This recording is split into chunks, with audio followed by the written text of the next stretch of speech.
time with us and put this together. Really looking forward to it. It's such an interesting topic. And I know you have a lot of background in this. You've been doing this for many years. Yeah. Yeah. So I'm going to stop sharing my screen so that we can see you, and then you can share your own screen if you'd like. I just want to interject and let people know, hi and welcome. We're going to go over a couple little housekeeping items. One is we're going to let the presenter do his presentation. If you have a question during the presentation, you're more than welcome to type it into chat. Otherwise, we can wait till the end and we can call on you if you have a question. You can raise your hand or you can type it into chat and I can call on you to read your question out loud. All right, thank you. And just so people know, I cannot see the chat, so one of you two moderators will have to, if you, as I said before, we went live with this. If you think a question is worth asking in the middle, feel free to interrupt, but otherwise. Are we ready for me? I think we are, Adam. Thank you so much. Oh, you're welcome. Thank you for, so I've been doing this kind of work for the Philadelphia Water Department for the past 22 years now. It's a little scary.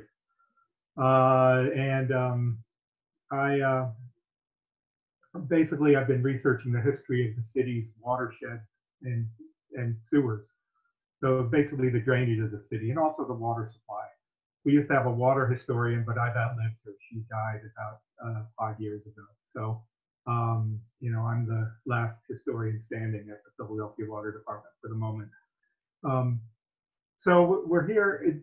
I'm going to be talking about a piece of the Darby Creek watershed. This is a map off your own website, but I actually retitled it. The Water Department has been calling this the Darby Cobbs watershed for years because they were trying to appeal to both creek constituencies, and that's just wrong. It's the Darby Creek watershed. Cobbs Creek is a sub-watershed of that. So I actually retitled this map for the purposes of this, you know, and that probably sounds a little bit wonky to you. So I'll try not to be that nerdy from now on. Although that's what you're here for, right? For a water nerd. So this is a good map that shows the Darby Creek watershed is about 77 square miles. If I feel. Hey Adam. Yeah. I don't see your screen. You don't see my screen. No. Have you clicked on the share screen at the bottom? I thought I did. Now I did.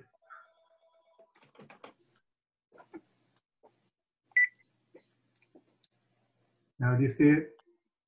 Yes, there it is. Thank you. Oh, sorry. No were you just seeing me? I just saw you. Yep. Does everybody see me too, or can I? Is everybody going to see me, or are they just seeing the screen? Yeah, no, okay. I think we can all see your map now, and you're on the side there. And if there's no way to get that bar off the top of the thing, is there? That's okay. Just I have to be careful with the cursor. Every time I move the cursor over here, the bar is going to come down and hide something. So anyway, so this is the map I was talking about. And I feel like I'm preaching to the choir a little bit, but the basics of the Darby Creek watershed are that it's about 77 square miles, about 500,000 people, about half of which live in the Cobbs Creek part of the watershed, which is about a little less than a third of the watershed, about 22 square miles. Lots of different tributaries. You have, it goes all the way, covers 3 counties and more than 30 municipalities, which of course, when you're trying to do any watershed planning is an issue when you have all those different governmental agencies and municipal governments trying to coordinate. One of the problems with planning anything in Pennsylvania is all the different governments.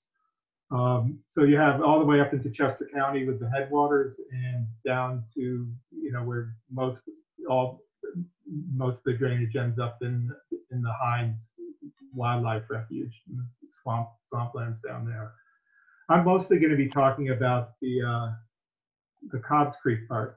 And I just put this map in because there's a lot of different ways to look at a watershed, depending on what jurisdiction you are. Here's a planning map from Delaware County, and they're only concerned about Delaware County. They're not concerned about much of the Philadelphia part, any of the Philadelphia part, which is in the tan color, or the Montgomery part of the watershed, or the Chester County. They just care about Delaware County. But this is an interesting map because it shows all the different features of different things that are going on, and some of the substreams and the types of land and that kind of thing. So as I said, I'm going to focus on the tan area here in the rest of the talk, the Cobbs Creek watershed, which is, Cobbs Creek is the western boundary of Philadelphia, at least part of the western boundary. And here's talked about different ways to portray a watershed. This is the Cobbs Creek watershed. It looks like it's all on fire or something. I don't know, but it's a way of showing the elevation. The darkest, it's a pretty bad way, if you ask me, of showing the elevation. You know, the darker it gets, the lower the land, and then the higher land, 435 feet in the upper part of the watershed, down to 25 feet, probably right about where Cobbs Creek enters Darby Creek, right below Darby and Colwyn boroughs. So a better depiction of the watershed is this one, I think. It's something we did a while ago when we were doing a river conservation plan for Cobbs Creek, and I was doing a presentation on the history of it, showing some of the different municipal entities that are in Cobbs Creek, including the 3 different counties. And part of that original work we did was basically to create these three maps that are sort of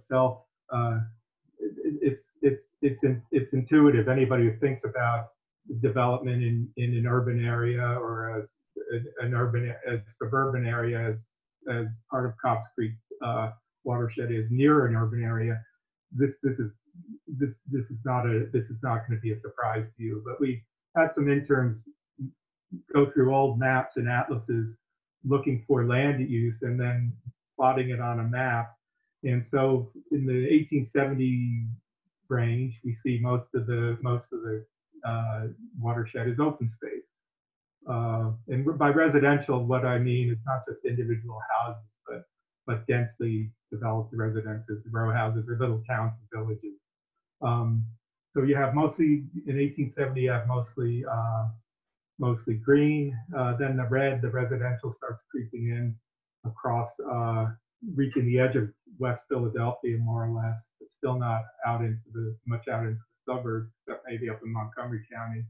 And then by 1958, 1971, those date ranges are the maps that we used to cover the whole watershed. Then you have mostly residential. So very, very, very densely residential watershed. Very impervious, a lot of impervious surface, which of course creates problems, which we can talk about later. It's not really part of what I'm going to be talking about directly. So to go back to the beginning, over the years, I've collected a lot of pictures of various farms and rural uses, rural areas of Cobbs Creek. So Frank Taylor was a well-known artist in Philadelphia who did a lot of sketches of historic sites, but he also knew the historic value of going out into West Philadelphia as the neighborhood was changing at the end of the 19th and the beginning of the 20th century, and sketching some of these old farms that he knew were going to be eventually just paved over as the neighborhood was developed with residential row houses and twin houses. And there's also various photographers who did the same thing, documenting some of these old farmhouses. And I just love the names of some of the old streets. Rabbit Lane, which doesn't exist anymore, and Grays Lane. They were off the grid, and I'll show a map that shows Rabbit Lane on it in a few minutes. Now the city is getting back to allowing chickens again, but this was not a backyard, row house backyard with chickens. This was a full farm on Lansdowne Avenue. actually in the Indian Creek Valley, which is a tributary of the Cobbs, which I'll talk about, that runs through Philadelphia.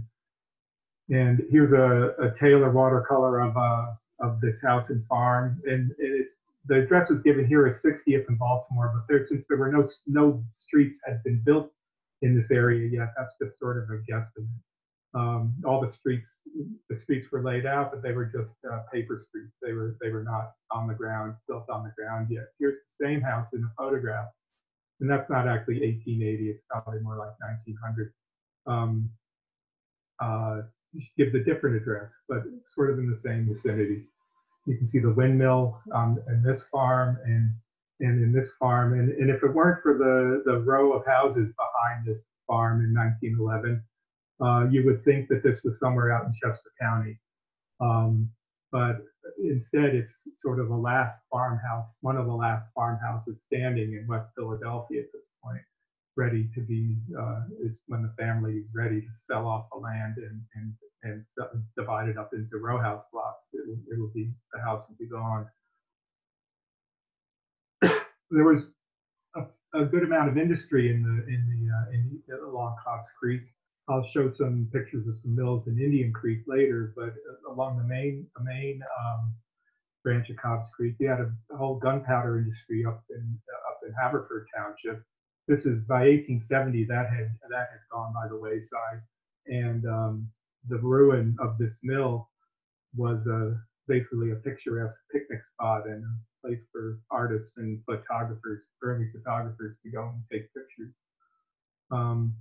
Then a little farther downstream, more or less, well, actually in Millborn Borough now, but then part of Upper Darby, you have the Millborn Mills, which was started out as a small grist mill grinding grain using water power from a dam upstream and a mill race that carried water down, but eventually became a huge flour producer that shipped flour by rail all over the country.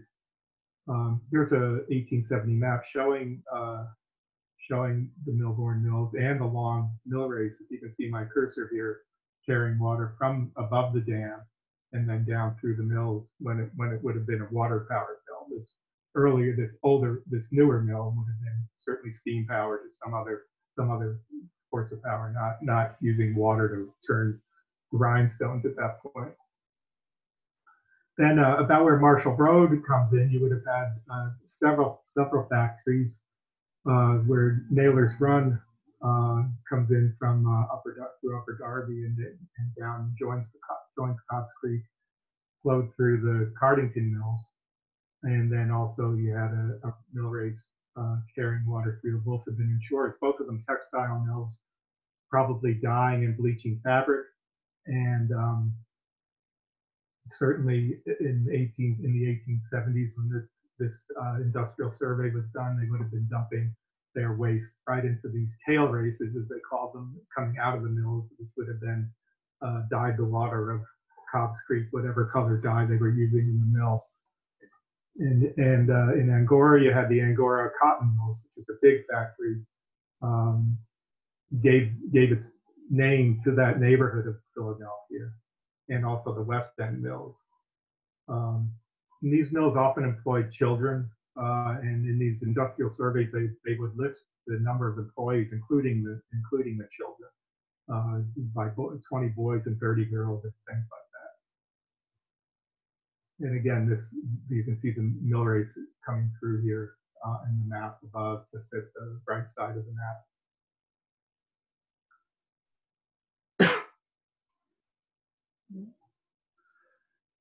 So there were a lot of institutional buildings and institutions in the Cobbs Creek watershed. I'm not going to try to show you a picture of every school and every church and every institution. But just this, I like this picture of the Birds Orphan Asylum, which was right across in Upper Darby, right across Cobbs Creek at 63rd Market. I think there's a big community garden there now, more or less on the side of that. Would have been right across from the Millborn Mills. And for those of you I didn't mention, but if you're trying to locate the Millborn Mills, not clear. If you remember the old Sears building, it's basically where the Millborn train station, the L stop is. A lot of the green space on that on the progression of maps that I showed, where it went from green to red, the remaining green space, a lot of it in the Cobbs Creek watershed and in Delaware County in general, I think, is, besides the parks, it's either golf courses or it's cemeteries. So here we have a picture of Arlington Cemetery. There's Naylor's Run is the tributary that flows through Upper Darby is on the right in the upper right corner. And then you can see these old atlases are actually very detailed. And they show little spring houses from this little tributary going into Naylor's Run. These little buildings and little outbuildings and little marshy areas where the streams start. So, and already you can see in 1909 that part of this Conway estate called Upper Lansdowne is the part of 105 acres is being subdivided, and a few houses have already been built. Mount Moriah is another big cemetery in the area, and if you haven't been there lately, it's very odd because it's gotten so overgrown that you now have headstones in the woods, and they've been trying to clear it out and reclaim the cemetery. But there's still areas where you can look into woods and over sort of third growth trees or second growth trees in the cemetery and see gravestones there. If I was going to be buried in a cemetery, that would be my ideal, is to be buried in among trees, not just in a underneath lawn. So, but so there was a lot of pressure to develop in the beginning of the 20th century, late 19th century, to start developing the Cobbs Creek watershed. And two things that contributed to that were the construction of the Mill Creek sewer, Mill Creek in West Philadelphia. I'll show a picture of that and explain that a little more. And also the completion of the Market Frankfurt L that provided easy and fast transportation out to the western edge of the city and even into eastern Delaware County. So once those two projects were completed around 1900, 1910, there was a big push for development west of the area of Mill Creek, which had been impeding development. You can see here is West Philadelphia. This Westchester Plank Road here is Market Street. And Mill Creek ran from about 43rd Street up to Overbrook train station, which used to be over the brook that was Mill Creek, and now it's over a sewer. That's the Mill Creek sewer. So the valley of Mill Creek basically stopped development, and until the creek was put into a sewer and the valley was leveled out, development, at least to the density that had happened east of the creek, couldn't really proceed to the west. Here you see the Cobbs Creek over here on the western side of this map. So, talking about putting a stream into a sewer begs the question, why do that? And so these next few slides are part of a talk that I give that's, it's an hour in itself. So I'm only going to be able to touch on this, briefly. Otherwise, this would be all I talk about. But to explain why streams are put into sewers, I like to show these three maps first. One shows all the streams that used to be in Philadelphia, and you can see that the streams outside the city and the configuration of the streams and then a number of streams sort of is the same as what used to be in the city. We drew this map based on an 1843 map of Philadelphia County, which was the most detailed map we had of streams and also some other sources. So this is what we used to have in Philadelphia, the number of streams, and this is how many streams are left. So the loss here of streams, or at least the bearing of the streams, amounts to probably 200 miles of streams. And that includes little spring runs and things, but also some fairly large streams as well. 200 miles of streams are missing from this map. And where did they go? They went into the sewer system to provide drainage for the neighborhoods of the city as they grew around those stream valleys. And and you know, you can see that there's 3,000 miles of sewers, and 2/3 of them are combined sewers, which are the sewers that carry both stormwater and sewage still today, and still overflow into the various rivers and streams in the city, and cause pollution problems. But that's another hour lecture, that one. So I'll move on from that. But we can I can direct people or whatever you want at the end. You know, if people want more information on any of this, I can give you ways to find out more. So you have this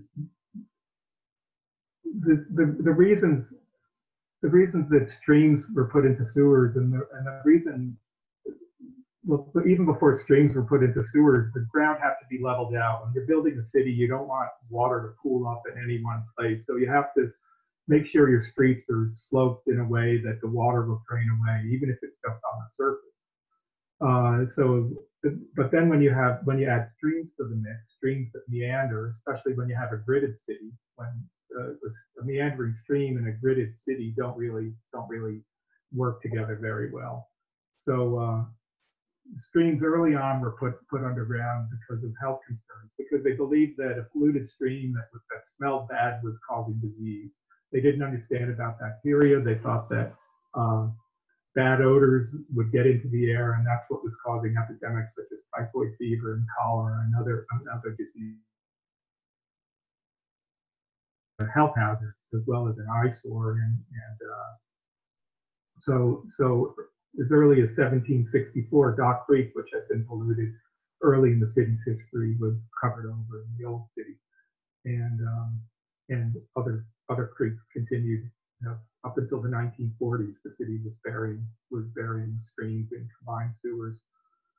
So, and another reason to bury streams, especially some of the smaller streams that may not have been polluted, but they were getting in the way of real estate development. If you think about a grid, if you want to grid out your property in nice little rectangles like most of Philadelphia and even a lot of the eastern part of Delaware County is, you don't want to have a stream to deal with. You want to put that stream under the grid of streets in a pipe, and that way all the property can be developed. And by encouraging real estate development, the city was increasing their tax revenues. And often, if even in a big project, converting a stream into a sewer, they could pay that back with increased tax revenues from the new houses built in that valley in 5 or 10 years.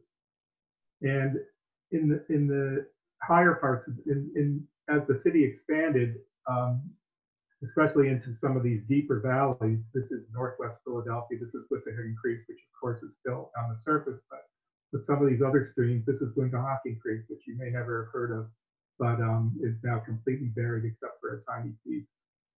In order to drain those neighborhoods, the cheapest way to do that was to use stream valleys, which you want your sewage to always flow by gravity, and so the streams had already cut the channel by gravity to either to the rivers or to another stream. In the case of Wingahocken Creek, it goes to Frankfort Creek. So by building your sewers in those valleys, you're doing it much more cheaply and much more efficiently. And then by burying those streams and filling up the valleys, and not leveling them completely, but by taking the very steep parts out of them, you're opening up all that land for residential development.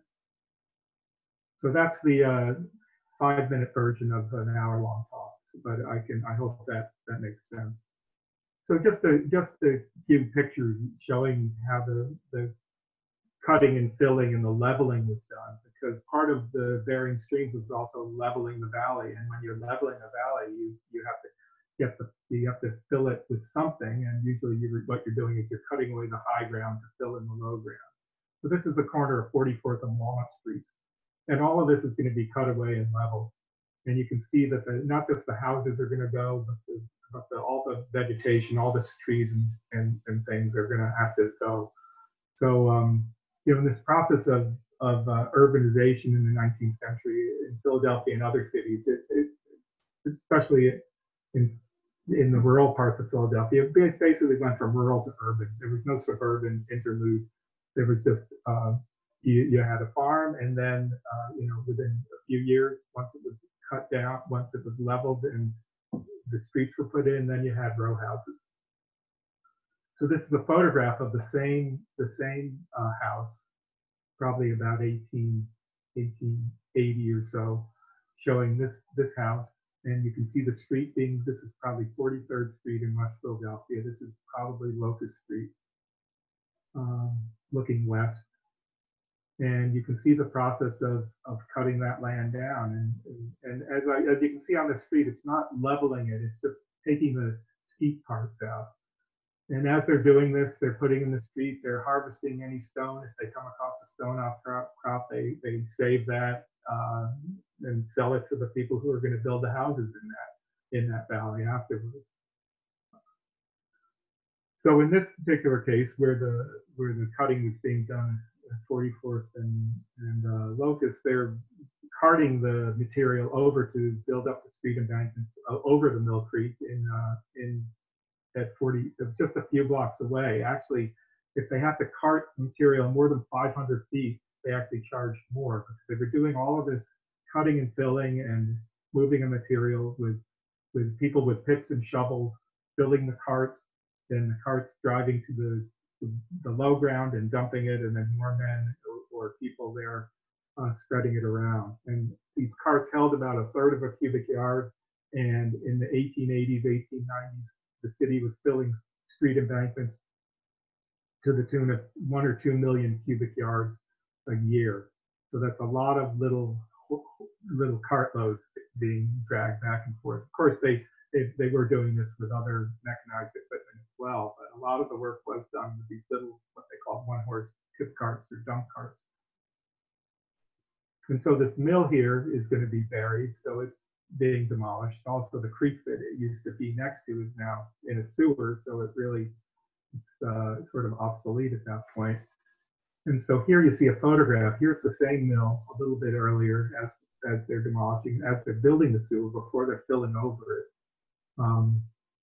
Just to show you the scale of this work, this is a 20-foot diameter pipe covering over Mill Creek, and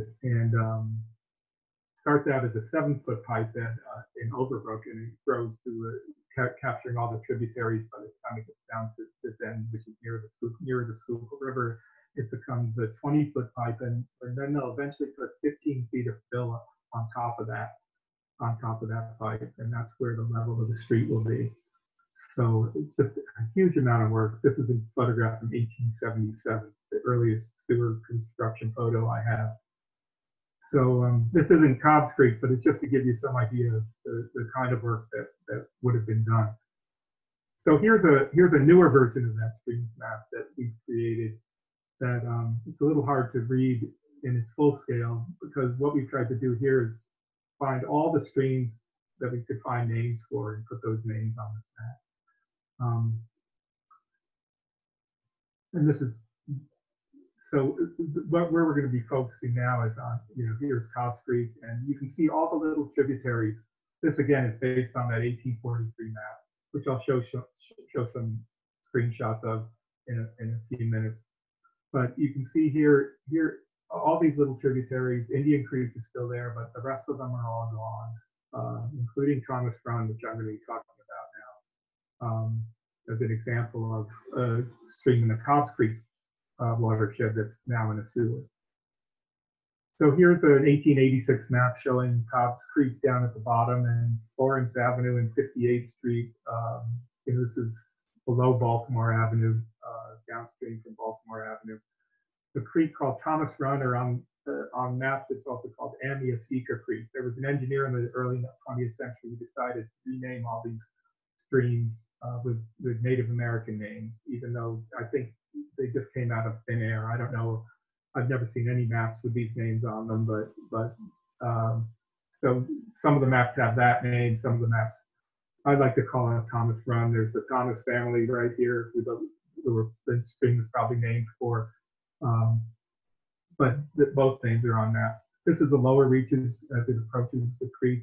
Now there's a big, I think, a 10-foot sewer that it that it empties out into Cobb's Creek, or at least what doesn't, it used to empty out. Now it goes to the sewage treatment plant, and that's part of the other talk. So, and it went all the way north of Baltimore Avenue, all the way almost to, even over Walnut Street, almost to Market Street. So a fairly large watershed, probably several square miles at least, with several branches and tributaries. And here's this Rabbit Lane and a house on Rabbit Lane. Rabbit Lane, as the city grid expanded, was vacated, as they called it. Streets were put on the map, and then they were taken off the map when they became inconvenient. And any diagonal or old road that meandered across the grid was like a meandering stream. It was not conducive to creating rectangles, as you can see here with all these little triangles here. So once the development continued, that street was gone, and then the house lots were extended over it. Of course, this house is gone along with the street it was on. Here's a picture, another Frank Taylor picture from 1899, showing another house along. He called it Amasika Creek. And then here's a photograph showing the creek running under Baltimore Avenue in West Philadelphia, 55th Street, which is the street that was built over the sewer that eventually captured the creek. And here's another view of that 55th and Baltimore intersection. And again, you can see the amount of fill that's going to be needed once the pipe is put over the stream there, how much fill is going to be needed to bring it up to the level of Baltimore Avenue over on the left. And again, you can see that all the vegetation here is going to be, the trees will be cut down and everything else will just be buried. So, creeks like this we have engineering calculation books, and they just became an engineering problem. How do we build a creek big enough? How do we build a sewer big enough to capture this creek? And how do we allow for rainfall? And you don't want it to overflow, and we want to have it not clog up, so we have to have it sloping enough so it flows constantly. So these calculation books became sort of a replacement for the natural system that had been in place for eons. On the top, you see a picture. There's a manhole there, and the ground around that manhole will be filled up to the top of the manhole. And on the bottom, there's a picture of the street embankment that's already been built up almost to the edge of Thomas Run, near Cobb's Creek. And until that stream is put into the sewer, it can't be, the street can't continue over it. And this is another picture showing the amount of fill that's needed, and the little dump carts they're still using. This is about 1902, I think. And here's the manhole, and there's the level that this is going to have to be filled to. So it's probably another 10 feet they have to get. And if that's all they're using, just those little dump carts, it's going to be years. And any of you have gone into the Philadelphia on the media line and gone through Angora and noticed sort of the weird landscapes around where there are embankments and in low areas. Some of that area was never filled in. And in some places in the city, you can still see these large manholes where the ground was never filled up to the level that the planners had thought it would eventually end up.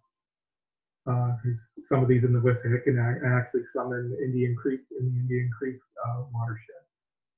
So these are some of the construction drawings. Here you can see the mouth of Thomas Run or Amasika Creek and the creek meandering around, and how they're going to capture it up here on the upper right, and then put it in the pipe, and then it'll flow out that way. And as they're doing that, the plan is to capture all the little springs along it, any little tributaries like this that are feeding into it.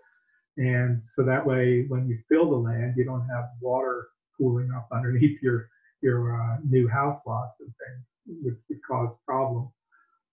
And you can see on the bottom the profile looking at how deep the fill is going to be from the straight line here, which is where the street's going to be, all the way down to where the natural or the unnatural land, in the case of this street embankment already built, is.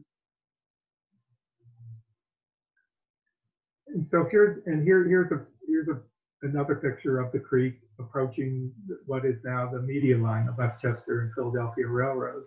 And the creek used to run underneath that railroad trestle there, and now the trains run on the basically on the surface, on the ground. There's no trestle there at all.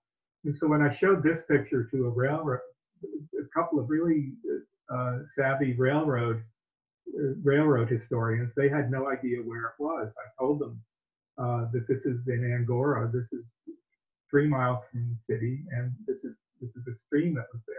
So you can see that basically the ground in this valley was filled up all the way to where that trestle is. You know, the whole valley was more or less leveled out that way.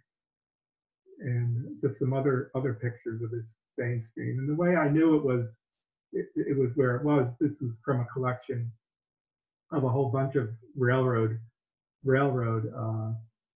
pictures, is because it said it was captioned Angora, and also because it said 3, and that's 3.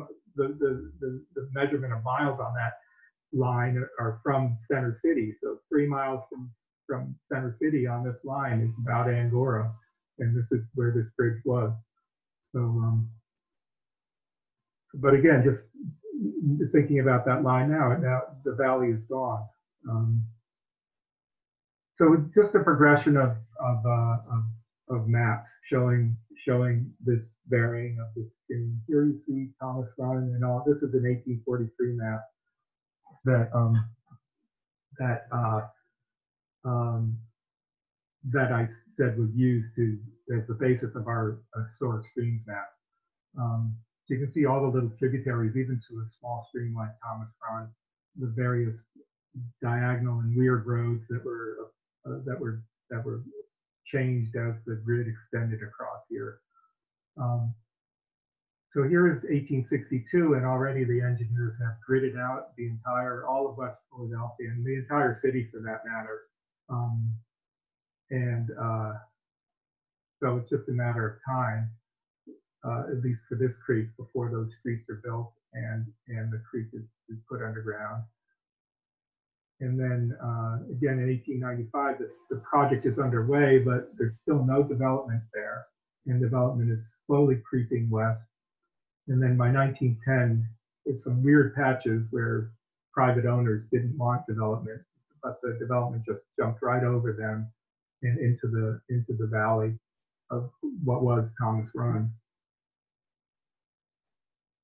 And then by 1942, all of West Philadelphia was probably built up even by 1930, as I'll show in the last picture that I'm going to show.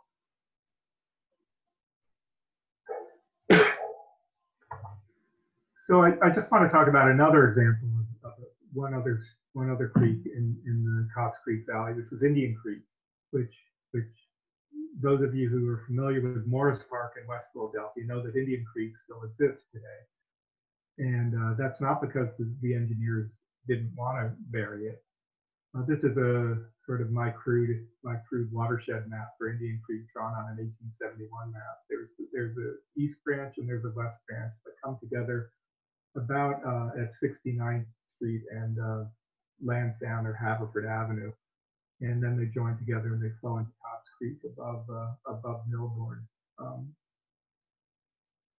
So the East Branch has its source in Narbrook Park in Narbrook, and it's basically the source of the creek is a spring that's underneath a cul-de-sac, which seems to have be the fate of so many streams, even living streams, that we can't seem to just let their springs alone. We have to bury them and pave over them in parking lots or other things. And there were a lot of mills along Indian Creek, and various mill dams and mill races, mostly textile mills. And even by the early 20th century, some of them were ruins. This is an earlier photograph of the mill that's in ruins above. It's actually a mill called the Ruins that was built on ruins, and that's this mill. And here you can see this is 1915. This is the Indian Creek Valley. The creek is still here in the foreground, but in the background you can see 63rd Street in West Philadelphia, all built up, and other houses even closer, 68th Street, and all just waiting for this. They would, if the city had not gotten the gift of land in this valley as a park, the row houses would have swept right across this valley. Just another view showing a quarry and some old farmhouses. There were some very old original settlers here, some probably close to original, purchasers from William Penn owned part of this valley. So here's the way I use this Philadelphia Geohistory website interactive map viewer to create some of these overlays. And you can do this at home if you want, for whatever, at least in the city, within the city of Philadelphia. So here's Indian Creek, the two branches, and another odd tributary coming over there. 1843, with the various mills and various property owners. Here's 1862, where streets had been plotted over the creek. So you would think that it's just a matter of time, but this creek managed to survive long enough. By the time that Worcester Morris, one of the property owners in the Indian Creek Valley, gave the land in 1911, by that time the city had realized that it was just too expensive to build these huge pipes and put all that fill in these valleys, and that maybe it would be it was like a revelation that maybe it would be an amenity to a neighborhood to actually create a park in those valleys. It's actually cheaper to do that, to buy up the land and create a park, and also, of course, was a wonderful amenity for the people who live nearby. So this is what Morris Park looks like today. There's the two branches of Indian Creek going down into Cobb's Creek eventually. And imagine, and you can look at an aerial view of any park in the city and think this, or even in dense suburban areas like so much of Delaware County is, and think the same thing. What if this park hadn't been purchased? This development would just have continued right across this valley, and even in suburban areas that are less dense than this, often the development continues right up to the edge of the stream, which is put into a concrete channel and sort of runs between houses or under parking lots and things. So even where the streams are not put in sewers, most of the land would have been eaten up. Another good piece of news about Indian Creek is that the West Branch used to go into a sewer and then come out and join the main creek, come out of the sewer and join the main creek. Well, in the past 10 years, the water department has taken that West Branch out of the sewer and actually recreated this quite amazing natural looking new stream channel for it. So it connects now with the East Branch above where it would have originally, and then they flow in without having to go into a sewer. So it's about the only daylighting work that's been done in Philadelphia. It was able to be done because there was a park here, and there was a live stream above and a live stream below. So it's just a matter of connecting the two. So this is what West Philadelphia looks like today. Here you have 63rd Street. Here's Cobb's Creek running along the western edge of the city. This would be University City down here. Market Street running through the center of the picture. Baltimore Avenue.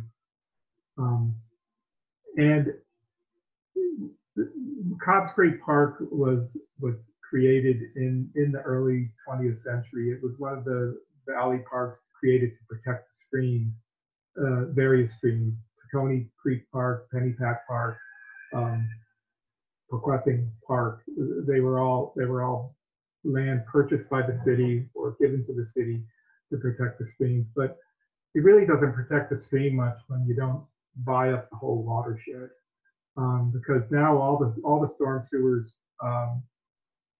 just flow into here when it rains. And there's, of course, here's an earlier photograph just showing how early this kind of development was completed. Here again is 63rd Street in Philadelphia, looking east down Market Street here, and then Upper Darby and 69th Street at the bottom left.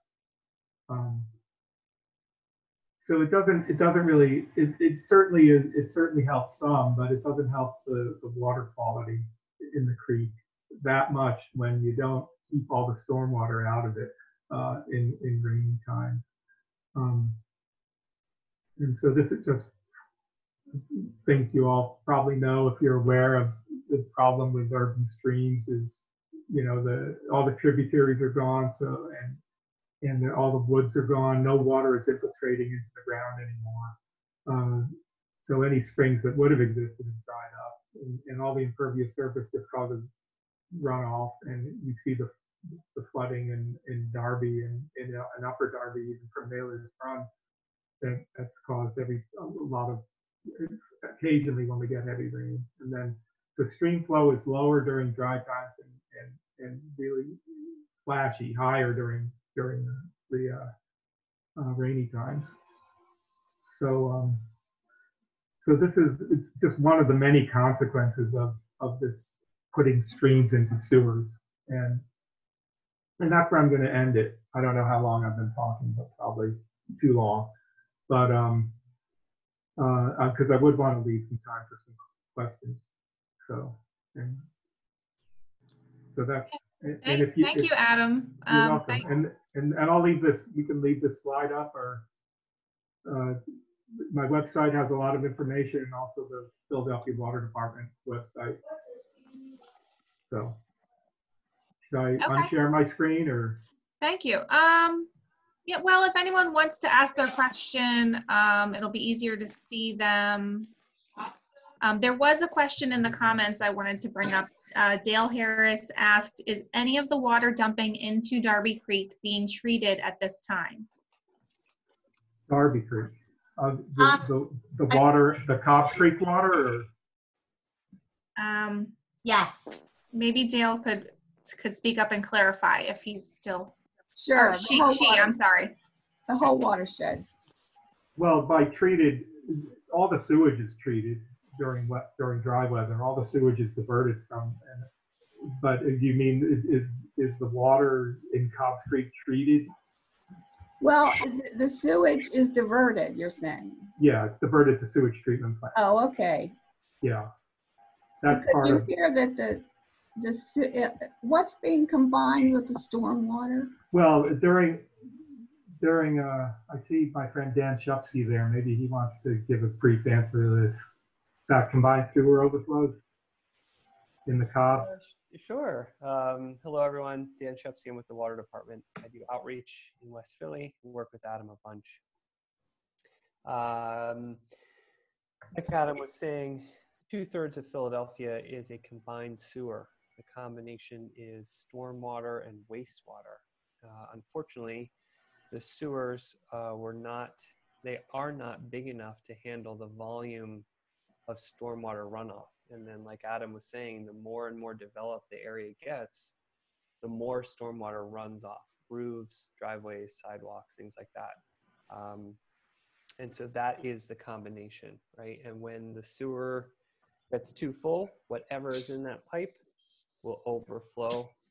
The relief valves were made directly into local waterways by engineers a couple hundred years ago. So they solved one or two problems 200 years ago and created 2 or 3 modern problems. Well, it was about 100 years ago, but yeah.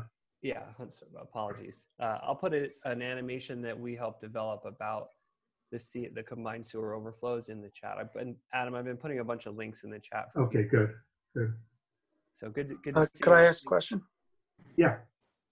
About what year did they uncombine the sewer and the runoff? Well, they I mean, didn't. like, for example, Upper Darby, that's a later development. Are they combined there also? I'm not sure. I probably, someone else might be able to answer that. But in Is Philadelphia, Darren still online? Darren, do you want to answer that? Because to my understanding, all of Delaware County and Darby Creek Watershed has combined sewers. I give you one example. I happened to be at the start of a rainstorm at the old waterworks, and the overflow that came out right below the waterworks was quite disgusting smelling. Waterworks in Philadelphia? Yeah, into the Schuylkill. It was unbelievable how, I mean, 15 minutes into the rainstorm, it was a heavy rain, and you could see the trash and the slime, and the smell was horrible. Yeah, well, that's a combined sewer overflow that happens. And there's about 200 combined sewers in Philadelphia. Some of them, I don't know how many into Cobb's and Indian Creek, and during rain, that's what happens. And Dan probably put a link to the Green City Clean Waters program, which is the Philadelphia's way of trying to keep water out of the sewers during storms, which would lessen the amount of those overflows. And we're under mandate, like every city with combined sewers, to try to do something to control them and to lessen them. And we've done it by creating green spaces that capture the water, or just various infrastructure, but mostly just if you go to the chat and look at that, look at some of those links, you know, they'll explain that a little more. But yes, that's a combined sewer overflow. And during dry weather, all the sewage goes to sewage treatment plants. But during wet weather, you know, and it's not predictable, and less and less over time as our program to control these things, you know, continues. But there still are these overflows. So it's an unfortunate artifact of this 19th century way of building a city, and not really being concerned about any environmental concerns. And to the engineers' credit, when they originally came up with combined sewers, can you get hamburger buns later? They scratch them off the list. I don't know why. They didn't understand about. Okay. They didn't understand about bacteria. They just thought that those odors that you were smelling at the waterworks were what was causing disease. So they were trying to get that disease-smelling odor out of the neighborhoods. So they thought they were doing the right thing. They were actually doing, they were doing something different. There were a lot of consequences from that I get into in the other longer talk I give about this. But the combined sewer overflows are one of them. Yeah, hi, this is Darren. I'm going to chime in for just a minute here. The biggest movement towards separating stormwater from sewage happened as a result of the Clean Water Act. In the 1970s, we built thousands of wastewater treatment plants to take care of our liquid waste from our houses and businesses. Prior to that, everybody just had a pipe that went into the closest creek. And I actually remembered this a short time ago when I was talking to a friend of mine in Lower Gwinnett Township back in the very late 70s, like 78, 79. I was working as a surveyor right after I graduated from high school, and we were surveying over there because they were putting in a sewer line. And I was cautioned not to step in the ditch along the side of the road because all the homes had a straight pipe coming out to the ditch, which flowed down the side of the road and went into the creek. So we have in, I wish I knew the date, but I believe it was around the turn of the century that, or probably in the early 1900s, that Haverford Township had a wastewater treatment plant that has since been decommissioned and connected it up so that all the wastewater from Haverford Township now goes to the West Philly plant and Delcor for treatment. I do know from some other work that I've done that one of the earliest wastewater treatment plants or wastewater authorities that I ever encountered was the Atlantic City Sewerage Company, which was incorporated in I think it's 88, it could be 89, but 1888, to collect the wastewater from the city of Atlantic City and treat it at a wastewater treatment plant. And I can't find aerial photographs from that far back, but the oldest ones that I can find, you can clearly see a wastewater treatment plant. And mostly back then, it was removing the sludge and land applying that and letting the water flow into the closest water body. So not a terribly sophisticated wastewater treatment process. But the one problem that we do continue to have with our separate systems is when there are incorrect connections to it, where someone during construction makes an error and pipes stormwater into a wastewater pipe, and it overwhelms the system. And you can't flood out a sewage lift station, or it shuts down and you don't get the water going to the wastewater treatment plant where it needs to go. So there are relief points in all of these separate systems where if there's an overwhelming amount of wastewater coming in, it overflows untreated into the water body. So just for everyone's information, please make sure that you don't have any stormwater discharges or sump pumps going into the sewer system. It's just a bad practice. It results in overflows of untreated wastewater from the separate system. So that's all I'll say. I just wanted to add a little bit of additional information. This has been an excellent talk. Thank you. Are there any other questions? I don't know how many people are still here, but did someone look at the questions that are posted? I haven't. I have a quick one. The recent flooding in Upper Darby, do they have any, I guess there's no quick answers, but any long-term plans? This has been going on for years and years. Yeah, it's usually at 69. Was it at, I'm not sure, but I bet it was at 69th in Market, more or less, at the low point there. It's the Nailers Run. Yeah. It's surface and then underneath, surface underneath. Yeah, yeah. It's just one of those things that you know, if they had left Nailers Run, the Nailers Run watershed maybe a little bit more natural, not put it in a concrete channel. You think about, you know, a concrete channel. There's no. It's an either-or situation. Either you're fine or it's overflowing. There's no place for it to spread out. So it's just until that kind of thing is changed. I mean, it's the same thing with the Schuylkill River, which is bulkheaded almost the entire length of it through Philadelphia. It's either fine or it's overflowing, you know, into the river drives or into the center city or wherever. You know, so anytime you have that, and it's the same thing that happens actually in Eastwick. I was going to try to talk about Eastwick today, but there just wasn't enough time. And as I developed that talk, which is will be a new one, a little bit more, you know, I'd be glad to come back and talk about that with this group, or let you know if I'm giving a talk, so you can check in on it. But in Eastwick, you know, Darby Creek flows.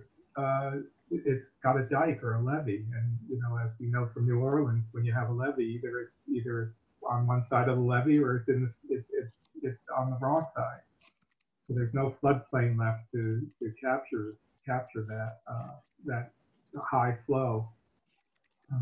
So yeah, I don't know. I don't know what plans Upper Darby has, but probably it's one of these problems that you know, I'm probably going to anger someone who lives in that valley, but it'd probably be cheaper for them in the long run to buy people out who get flooded time after time than to try to fix it, try to build some infrastructure that's going to fix the flooding.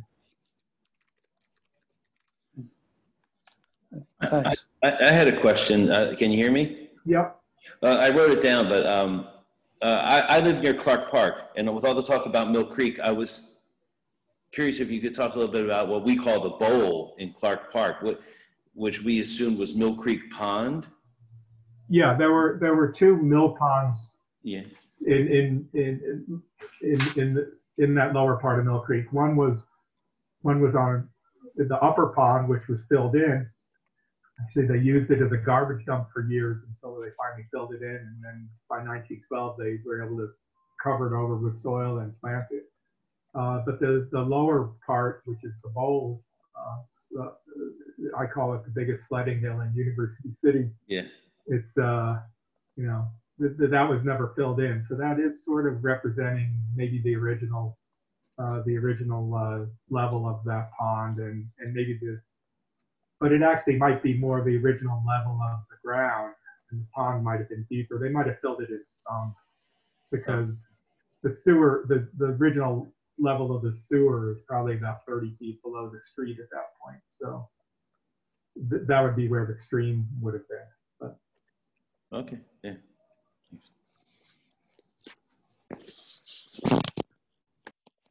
I have one more question. The brick sewers that they built back then, I'm guessing they inspect them every so often. How are they holding up? Well, you know, in the other talk, I talk about that. Originally, they were not holding up very well. You know, the Romans seem to have been able to build masonry structures that lasted thousands of years, but somehow in the 1900 years between the time the Romans built them and the time we started building these big sewers, we forgot how to build them, forgot the proper mortar to use, or at least we're not inspecting them properly. In the corruption of the 19th century, you know, public works, you know, they were built cheaply, and the Mill Creek sewer, for example, caved in before they even finished it, you know, parts of it, and other sewers, the same thing. So all of these sewers are now where they've needed to be, have been completely rebuilt over the past 100 years. And the inspections are usually done based on problems. You know, 3,000 miles of sewer pipes, and only so many inspectors. So where there's subsidence above, or where there's subsidence in somebody's yard or in the street, then they go out and inspect. So it's a little hard to inspect all of those pipes every year, or even every 5 years. So we try to, where there's problems with odors or subsidence, that's generally where the inspectors are directed.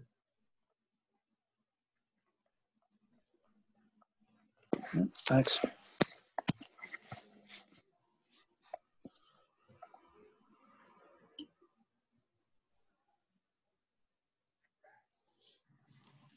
I don't think I see any other questions in the chat. If I missed any, I know Robin had a question, which Dan sent some links as an answer. So I don't know if that's fully answered, or if Robin, you want to speak up, you can, or anyone else. If I missed your question. No, thanks for those links.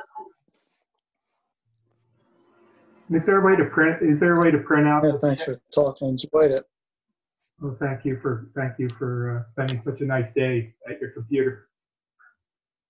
There is. Were you asking about the chat? Yeah, there is a way you can save the chat. I've been recording the links that were shared so that I could email them out along with the webinar recording afterwards.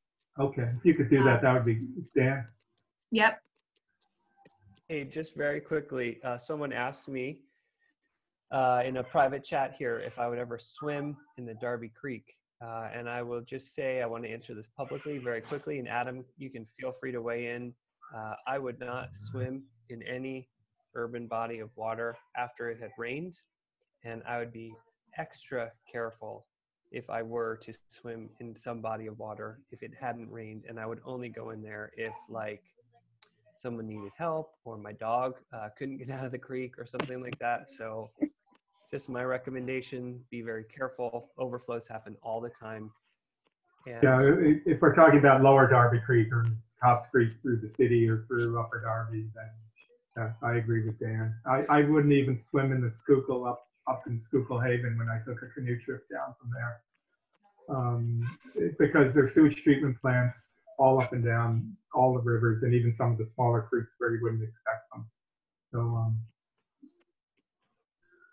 but that might come from working for the water department. So, I live just off of Ridley Creek, about half a mile from Media's treatment plant. And I don't know, the creek smells different above and below that plant. So. Yeah, well, the effluent smells like sewage effluent, and it smells like soapy and laundry detergent. And you can always tell, and you probably know, living below that there is a different smell, and it's not gonna give you diseases because they chlorinate it all usually to kill any bacteria that's in it, but it's still not. It doesn't make for nice recreation, and at least to immerse yourself in it, in my opinion. But we probably should cut that out of the video because I'm probably going to get in trouble for saying stuff like that from somebody. Hey, if they're swimming in there with or without that knowledge, you probably should have to deal with what they're going to get. Yeah. Yeah, I mean, people do swim in urban streams all the time. You know, kids who grow up in the city, especially in neighborhoods where they don't have access to pools, they'll jump in the Delaware River. They'll jump in, not so much the Schuylkill, but the Delaware anyway. And they seem to survive. At least that's what I've been told. I mean, by the people who told me they're alive. So, you know, they didn't have 3 ears or 10 fingers on one hand or whatever. So, you know, we have done a good job of cleaning up the rivers and streams, you know, because of what someone was saying earlier with the Clean Water Act and the sewage treatment, but there still is the problem with sewage effluent and overflows. So. Well, I have one quick story for you. My parents used to take us to a place we called Sandy Beach, which was down behind the airport, and we'd swim in the Delaware, and that was probably early to mid 60s, and I have 2 eyes and 10 fingers. So okay. Go figure. Yeah, there you go. Well, the Delaware, yep, and you were, we were treating sewage by then, so.